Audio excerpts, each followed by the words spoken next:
Push in Bharat করার চেষ্টা করছে, পত্রপত্রিকাটা আমরা দেখেছি। আমাদের জায়গা থেকে আমরা এটাকে পুশিন বলছি, এবং এটা আন্তর্জাতিক মানবাধিকার সংস্থা যারা আছে তারা এটাকে টেক আপ করছেন, তারা তাদের মতো করে এটাকে অ্যাড্রেস করছেন। আমাদের সময় মতো যে পদক্ষেপ নেওয়া প্রয়োজন আমরা সেই পদক্ষেপই নেব।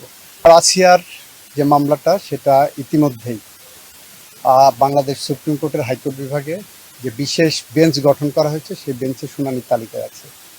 যে কোনো দিন শুনানি হবে বলে আমরা আশা করছি। রামিসিটটা ইনশাল্লাহ, আর রামিসারটাও শুনানির জন্য প্রস্তুত করার জন্য যা যা পদক্ষেপ নেওয়া যাবে আমি ইতিমধ্যে নিয়েছি। এটাও দ্রুততম সময়ের মধ্যে হবে। লাকি খাতুন গাছ এবং কাঠ গ্রহণ করছে।